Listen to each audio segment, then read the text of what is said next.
रानो चिड़िया अपने छोटे से बच्चे के साथ तिनकों के घोंसले में बैठी हुई थी कि सभी पक्षी तेजी से एक दिशा में उड़ते हुए जा रहे थे। मम्मा, ये सारे पक्षी आज सुबह सुबह इतनी जल्दी में क्यों हैं? कुकू बेटा, शायद वो सब दाना लेने जा रहे होंगे।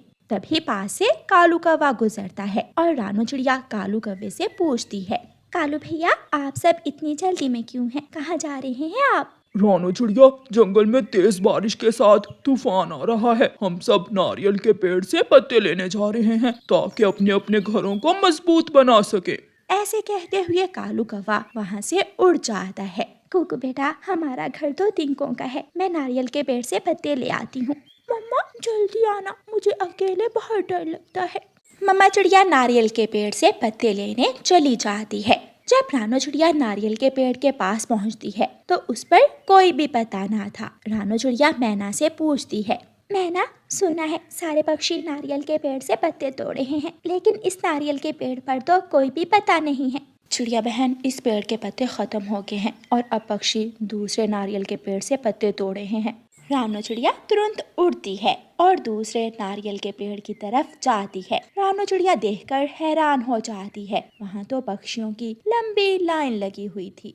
रानो चिड़िया थोड़ा आगे जाने की कोशिश करती है और लाइन के दरमियान में खड़ी हो जाती है। कालू कौवा रानो चिड़िया को देखकर गुस्से में बोलता है, हम पहले आए हैं और हम नारियल के पत्ते भी पहले तोड़ेंगे। चलो, तुम पीछे जाकर अपने नंबर पर खड़ी हो जाओ। रानो चिड़िया रोने लग जाती है, कौवे भैया, मेरा बच्चा अभी छोटा है, वो घोंसले में अकेला डर रहा है, आप कृपया करें, मुझे पहले नारियल के पत्ते तोड़ लेने दे। नहीं, ऐसा नहीं होगा। पीछे से कबूतर भी बोलता है और दूसरे पक्षी रानो चिड़िया को लाइन से निकाल देते हैं। यहाँ कोई मुझ पर रहम नहीं करेगा, मैं ऐसा करती हूँ, वापस घर चली जाती हूँ और शाम को नारियल के पेड़ से पत्ते ले जाऊंगी। ऐसा सोचकर रानो चिड़िया अपने घर वापस चली जाती है। मम्मा, क्या हुआ? आप बिना नारियल के पेड़ से पत्ते लिए ही वापस आ गई हैं? बेटा, वहाँ तो पक्षियों की लंबी लाइन लगी हुई थी, मैं इसलिए वापस आ गई हूँ। मैं शाम को जाकर नारियल के पेड़ से पत्ते ले आऊंगी। सारे पक्षी नारियल के पेड़ से अपने अपने पत्ते तोड़कर वापस घरों को चले जाते हैं। शाम को जब रानो चिड़िया नारियल के पेड़ के पास पहुंचती है तो उस पर कोई भी पत्ता नहीं था, सारे पत्ते खत्म हो गए थे। अब मैं क्या करूं? इस पेड़ पर तो कोई भी पत्ता बाकी नहीं बचा, अब मैं कहां से नारियल के पत्ते लूं? रानो चिड़िया थोड़ी दूर जाती है। तोता एक पेड़ पर बैठा नारियल के पेड़ के पत्तों से अपना घर बना रहा था। तोते तोते, मैं नारियल के पेड़ से पत्ते लेने गई थी, लेकिन नारियल के पेड़ पर तो पत्ते खत्म हो गए हैं, प्लीज मुझे 2 पत्ते दे दें। मैंने ये पत्ते बहुत मेहनत से तोड़े हैं, बहुत मुश्किल से, मेरी चोंच घायल हो गई थी ये पत्ते काटते हुए, इसलिए मैं आपको ये पत्ते नहीं दे सकता। निराश होकर रानो चिड़िया वहाँ से चली जाती है। रानो चिड़िया उड़ती हुई जा रही थी कि उसे एक पेड़ के नीचे कुछ नारियल के पत्ते नजर आते हैं। ये पत्ते शायद हवा से उड़कर यहाँ आगे होंगे, मैं ये पत्ते उठा कर ले जाती हूँ और अपने घोंसले को बारिश के पानी से सुरक्षित बना लूंगी। रानो चिड़िया ये सोचकर वो पत्ते उठाकर ले जाती है। कुकू अपनी मम्मा को देखकर बहुत खुश होता है, मेरी मम्मा ने कर लिया, मेरी मम्मा नारियल के पेड़ से पत्ते ले आई हैं। हाँ, अब मैं ये पत्ते ऊपर वाली डाल पर ऐसे लगाऊंगी कि बारिश का पानी हमारे घोंसले तक नहीं आएगा। अरे, मेरे नारियल के पत्ते कहाँ गए? अभी थोड़ी देर पहले तो मैं यहाँ रख कर गया था। मैं तोते से जाकर पूछता हूँ। कबूतर पेड़ के नीचे अपने नारियल के पत्ते ना देखकर तोते के पास जाता है। तोते तोते, मेरे नारियल के पत्ते किसी ने चुरा लिए हैं, क्या तुमने किसी को देखा है? देखा तो नहीं है, लेकिन थोड़ी देर पहले रानो चिड़िया मेरे पास नारियल के पत्ते लेने आई थी, जरूर रानो चिड़िया ही वापस जाते समय तुम्हारे पत्ते उठा कर ले गई होगी। मैं अभी जाकर रानो चिड़िया के घोंसले में देखता हूँ। कबूतर जल्दी से उड़ता है और रानो चिड़िया के पास जाता है। रानो चिड़िया उन पत्तों को डाल के ऊपर लगा रही थी। रुको रुको रानो चिड़िया, ये पत्ते तुम कहाँ से लाई हो? कबूतर भैया, मैं सच बोलूंगी, ये पत्ते मुझे रास्ते में बेरी के पेड़ के नीचे पड़े हुए मिले थे। ये पत्ते मेरे हैं, ये मैंने वहाँ रखे थे, तुम किसी से भी पूछ सकती हो, बेरी के पेड़ के ऊपर मेरा घोंसला है। कबूतर भैया, ठीक है, तो आप अपने ये पत्ते वापस ले जाएं। कबूतर अपने पत्ते लेकर चला जाता है। मम्मा, अब क्या होगा?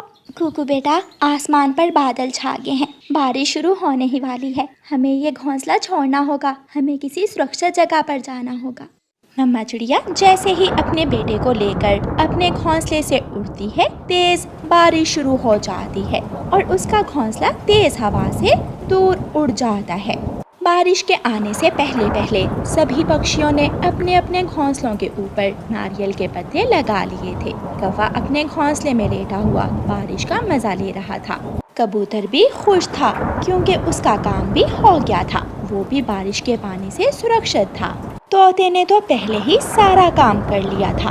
बेचारी रानो चिड़िया बेआसरा उड़ती फिर रही थी। वो उड़ती उड़ती घने जंगल में चली जाती है। घने जंगल में एक जगह कद्दू की एक बेल थी। उस पर बड़े बड़े कद्दू लगे हुए थे, जिनको देखकर मम्मा चिड़िया को ख्याल आता है, कुकू बेटा आप यहाँ बैठो और मैं अपने लिए घर बनाती हूँ। मम्मा चिड़िया अपनी चोंच से एक बड़े से कद्दू को अंदर से खाली करती है। हो गया, ये सबसे अच्छा है। कुकू कुकू बेटा यहाँ आ जाओ। मम्मा चिड़िया अपने बेटे को बुलाती है और उसे साथ लेकर अपने कद्दू के घर में आराम से बैठ जाती है। बारिश छमछम बरस रही थी। सारी रात बारिश होती है। सुबह हो जाती है लेकिन बारिश अभी तक चल रही थी। रानू चिड़िया जब अपने कद्दू घर से बाहर जंगल देखने निकलती है तो पास में तोता, कबूतर और कौवा भी अपने अपने कद्दू घर बनाकर बैठे हुए थे। चिड़िया ये सब देखकर हंसने लग जाती है। आप सब यहाँ मेरे साथ कद्दू के घर में? चिड़िया रानी शुक्रिया, तुमने हम सब की जान बचा ली। जब तेज बारिश शुरू हुई तो सारे घोंसले और नारियल के पत्ते हवा में उड़ गए और हम सब बेआसरा बारिश में भीग रहे थे कि आपका कद्दू घर देखकर हमने भी ऐसा ही किया। माफ करना चिड़िया, हमने आपके साथ अच्छा नहीं किया था। मेरे दोस्तों, कैसी भी बड़ी से बड़ी मुश्किल हो, हम अपनी अकल से हर मुश्किल का सामना कर सकते हैं। फिर वो सब बारिश के मौसम का आनंद लेते हैं और अपनी दोस्त चिड़िया पर गर्व महसूस करते हैं। प्यारे दोस्तों, इस कहानी को लाइक, अपने दोस्तों के साथ शेयर और चैनल को सब्सक्राइब करना बिल्कुल मत भूलना। आपका धन्यवाद। गरीब मम्मा चिड़िया बुलबुल के पास जाती है। बुलबुल बहन, मेरे कुकू का जूता टूट गया है, क्या आपके पास बुलबुले का कोई पुराना जूता है? अगर है तो आप वो जूता मुझे दे दें। चिड़िया, मेरे पास बुलबुले बेटे का एक पुराना जूता तो पड़ा है, मगर वो टूटा हुआ है। मैं मरम्मत करवा लूँगी। मेरे पड़ोस में ही चाचा चमचम मोची रहता है, मैं उसे ठीक करवा लूँगी। आप वो जूता मुझे दे दें। मम्मा चिड़िया बुलबुल से उसके बेटे का पुराना जूता लेकर चली जाती है। कुकू बेटा, ये ले, मैं आपके लिए जूता ले आई हूँ। अब आपके पाँव में कांटे नहीं चुभेंगे। मम्मा, ये जूता तो चमड़े का बना हुआ है, मगर थोड़ा पुराना लग रहा है। कोई बात नहीं, चलेगा। मम्मा, मैं इसी में खुश हूँ। फिर कुकू वो जूता पहन लेता है और घर से बाहर चला जाता है। जग्गू जग्गू, कीकी, देखो देखो, मैंने भी जूता ले लिया है। अब मैं भी तुम्हारे साथ बेरी के पेड़ से बेर खाने जा सकूंगा। पुराना, ये जूता तो पुराना है। मैंने ये जूता आंटी बुलबुल के बेटे बुलबुले के पाँव में पहना हुआ देखा था। यार जग्गू, फिर क्या हुआ? कुकू की मम्मा के पास इतने पैसे नहीं होंगे कि इसे नया जूता लेकर दे सके। लेकिन मेरे पाँव में ये जूता पूरा है। तेरी मम्मा गंदी है, बुरी है तेरी मम्मा, जो तुझे नया जूता भी नहीं लेकर दे सकती। जग्गू, मेरी मम्मा का नाम ना लो। लूंगा लूंगा, गंदी गंदी है तेरी मम्मा। कुकू आगे बढ़ता है और जग्गू के एक थप्पड़ लगाता है। फिर लोगे मेरी मम्मा का नाम ऐसे? मैंने तुम्हारी मम्मा को कुछ कहा है? दोनों में लड़ाई शुरू हो जाती है। कीकी उन दोनों में लड़ाई खत्म करवाने की कोशिश कर रहा था। मैं देखता हूँ तुझे भी और तेरी मम्मा को भी। जग्गू गुस्से में रोता हुआ घर भागता है। मम्मा मम्मा, उस गंदी चिड़िया के गंदे बेटे कुकू ने मुझे मारा है। जग्गू जग्गू बेटा, तेरे तो पंख से खून बह रहा है। किसने मारा है तुझे? उस गंदी चिड़िया के बच्चे ने, कुकू ने मारा है मुझे। तेरे मुंह पर एक थप्पड़ लगाऊं मैं? कौवे का बेटा होकर उस कमजोर चिड़िया के बच्चे से मार खा कर आ गया है। कालू शर्म करो, एक उस बगैरत चिड़िया ने मारा है मेरे बेटे को और दूसरा तुम मेरे ही जग्गू को डांट रहे हो। जाओ उस चिड़िया की पसलियां तोड़ कर आओ। उस चिड़िया को तो मैं अच्छे से देखूंगा। मैं अभी अपने मामा जी को बुला कर लाता हूँ। कालू कौवा जल्दी से अपने घर से निकलता है। चलो जग्गू मेरे साथ चल। गौरी कौवी भी अपने बेटे जग्गू को साथ लेकर चिड़िया के घर जाती है। कुकू बेटा क्या बात है, आप चुप चुप क्यों हो? मम्मा वो जग्गू का बच्चा हर रोज आपको गंदी गंदी कहता है, आज भी कहा उसने, मगर आज मुझे गुस्सा आ गया और मैंने भी उसकी खूब पिटाई की है। ये सुनकर मम्मा चिड़िया डर जाती है। कुकू बेटा ये क्या किया आपने? अब वो कौवे तो हमें नहीं छोड़ेंगे। जग्गू के माता पिता बहुत बुरे हैं। मम्मा चिड़िया बात कर ही रही थी कि दरवाजे पर दस्तक होती है। दरवाजा जोर जोर से बजता है। खोलो खोलो दरवाजा, मैं देखती हूँ तेरे इस गुंडे को। इसे बाहर निकालो, तेरे सामने इसका गला दबाऊंगी मैं। कुकू बेटा आप वहाँ संदूक के पीछे छुप जाओ। कुकू छुप जाता है और मम्मा चिड़िया डरते हुए दरवाजा खोलती है। कहाँ है वो? उसे बाहर निकालो। जग्गू तू चुप कर, मुझे बात करने दे। चिड़िया अगर अपनी जिंदगी चाहती हो तो अपने बेटे को सामने लाओ, वरना मेरा पति आकर तुझे भी मार देगा और तेरे बेटे को भी। गोरी गोरी बहन, कुकू तो अभी तक घर नहीं आया। झूठ झूठ मम्मा, वो मुझे मारकर घर की तरफ ही आया था। मैं तो जा रही हूँ, आ रहा है जग्गू का पिता अपने मामा जी को साथ लेकर, वो ही बात करेगा तुझसे। गोरी बहन बच्चों की बात को बढ़ाने का क्या फायदा? बच्चे थे, लड़ पड़े होंगे, कल फिर वो एक साथ ही खेलेंगे। नहीं नहीं, मैं अब कुकू के साथ नहीं खेलूंगा, वो भी गंदा और उसकी मम्मा भी गंदी है। जब जग्गू उसकी मम्मा का नाम लेता है तो कुकू संदूक के पीछे से बाहर निकल आता है। लो अब लो मेरी मम्मा का नाम, मैं तेरी ये चोंच तोड़ दूंगा। मगर जग्गू डरते हुए पीछे हट जाता है। जग्गू बेटा तेरे पिता को आ लेने दे, वो तो इसकी जबान ही खींच लेगा। गोरी चली जाती है। चिड़िया का शरीर डर की वजह से कांप रहा था। मम्मा अगर हम ऐसे ही डरते रहेंगे तो कोई हमें जीने नहीं देगा। मम्मा थोड़ा समझने की कोशिश करें, मेरा दोष नहीं है, वो जग्गू हमेशा आपको बुरा कहता है।